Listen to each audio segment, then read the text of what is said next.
often made out of the back of an armadillo. That's a charango.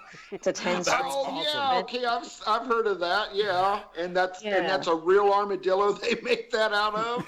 They do. I had mine insane. made out of wood, but yes. Oh, okay, it just looks like an armadillo. Well, that's good. No, they legit make them out of armadillos. So the guy who made okay. mine for me asked me what did I want it made out of. So, but anyway, I think for me it's really cool to be able to, just fuse different styles together and, and help widen people's understanding of what Latin music means. Because I know here in Texas, a lot of times when you say Latin music, people have a very specific understanding of what that means. And oftentimes it's Tejano, which I actually don't really play Tejano at the moment, or ranchera music, or norteño. And I feel like I will eventually get to those styles. But so for me to say that I play Latin music, a lot of people oftentimes are like, so what does that mean? And I'm just like, just come to a show or, listen to some of my music and you'll get a bit of an idea. And you can say that Latin music kind of exploded on the U.S. back in the late 30s, especially during the 40s, during the war years. It was very popular. It was very Americanized. I mean, it was, they put an American sound, it seemed more like to it. But, Yep. Things like the rumba, and just there's just great sambas and the girl from Ipanema and Wow, that's going back. But no, I don't know any of that.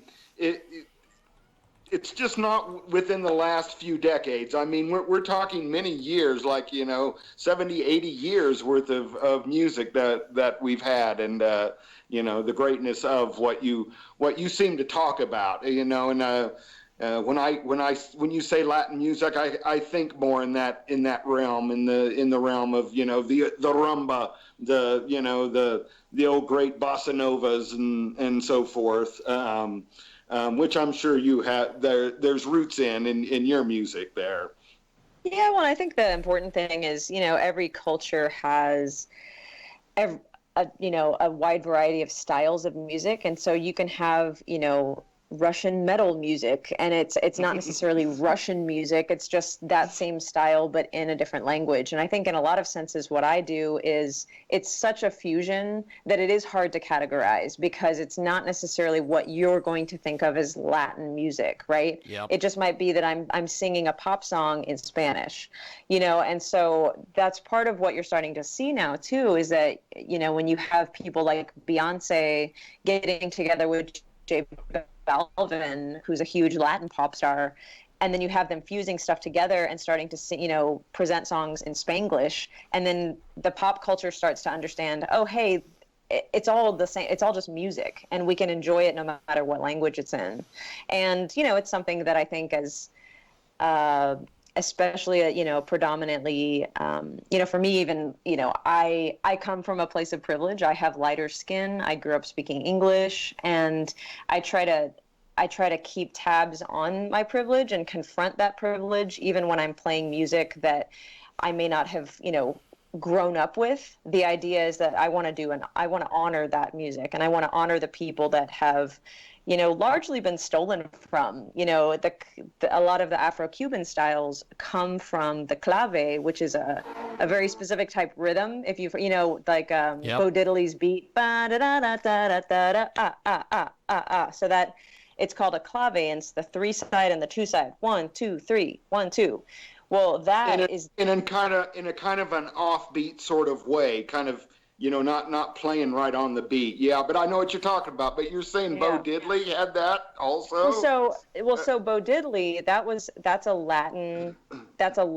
You're right. That's basically it's called the clave, which means key, and it's literally the key to Afro-Cuban styles of music. Is that everything is built around the clave. And then you have somebody like Bo Diddley bring that into the States and popularize it, but people didn't know that it came from the Afro-Cuban diaspora. And so, Wow. I think it's part of it is in my music, I want to do as much as I can to honor where that came from, while at the same time mixing it into something new, because I think that's what's beautiful about cultures, is that it doesn't stop at a border. Wow. John, what do you make of all this, baby? I'm a little bit overwhelmed. I mean, she's way too intelligent sounding for me, so not like in a bad way, so don't take that wrong. I mean, and ultimately it's just fun, right? You know, I think for me, when I'm creating music, a lot of times I'm not necessarily thinking too hard about, you know, oh, does this part need to be in English or Spanish? It's more like there's some songs where I'm like, you know what, the chorus just feels like it wants to be in Spanish, and the rest of the song was in English, and from a radio standpoint, that doesn't make any sense because people don't understand how to put you into a box. And so I feel very fortunate that I've been able to build a career basically mixing these styles together without having to fit into a box, but it does make it hard to market. Feliz Navidad worked in both Feliz Spanish Navidad and English, so that's awesome. There are exceptions to the rule, I would think, and it even taught people a few words. No, exactly.